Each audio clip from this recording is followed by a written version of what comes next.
कहानी है। इंसानी फितरत में अच्छाई और बुराई का वजूद बिल्कुल वाज़ेह है। दिमाग जानता है क्या सही है और क्या गलत। बेशक जवाबदेही और जिम्मेदारी से मुंह मोड़ लेना तो आसान है, लेकिन रूह इंसानी फितरत को शर और गुनाह से वाकिफ और खबरदार करती है।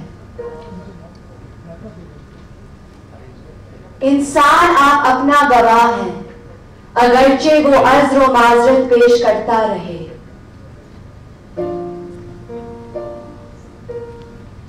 इंसान की जिंदगी में शैतान का किरदार काम में की जाने वाली किसी सरगोशी की मानंद है, लेकिन अल्लाह ने उसे किसी इंसान को गुमराह करने की ताकत नहीं दी जिसकी वो ख्वाहिश रखता है।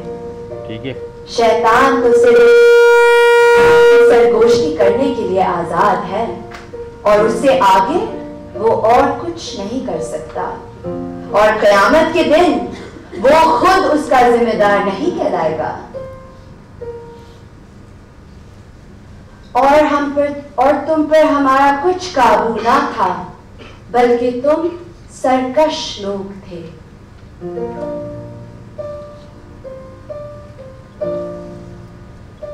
जब दुनिया में कोई बच्चा बुराई का निशाना बनता है तो उसके गम में एक सितारा आसमान से गिरता है और एक फरिश्ता जमीन पर उतरकर किसी एक इंसान की आंखें खोल देता है।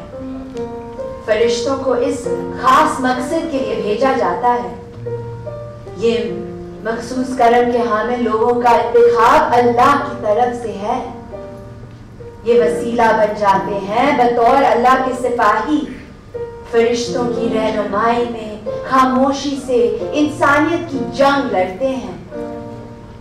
सही मायने में ये लोग खुशकिस्मत कहलाते हैं। हमारे इर्द गिर्द एक मुकम्मल रूहानी दायरा मौजूद है जिससे अक्सर इंसान लाइल्म रहते हैं, लेकिन बहुत सारे लोग जो यहाँ बैठे नजर आ रहे हैं, जिनको किसी छोटे या बुलंद काम के लिए मुंतखब किया गया है, बहुत नसीब वाले हैं। ये लोग इस रूहानी दायरे की समझ बूझ रखते हैं। बाकी लोगों का शायद वक्त नहीं आया, और अगर आपका वक्त आज नहीं तो आखिरत में जरूर आएगा। अभी आप अपने शीशे के घरों में रहो, खाओ पियो, खुश रहो। क्या हमने उसे 2 आंखें नहीं दी और ज़बान और 2 होंठ, और उसे दोनों रास्ते भी दिखा दिए?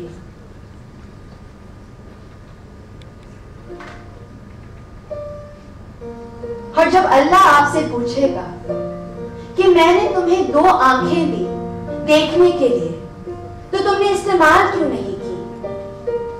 तुम्हें सारा जुल्म क्यों नहीं नजर आया? मैंने तुम्हें कान दिए सुनने के लिए, तो तुमने सारे मासूमों की चीखें क्यों नहीं सुनाई दी? मैंने तुम्हें ज़बान दी, तो तुमने उसे मासूमों के हक के लिए इस्तेमाल क्यों नहीं किया? घबराना मत, जवाब जरूर दे देना। वो तो खुदा है, सब जानता है, शायद माफ भी कर दे।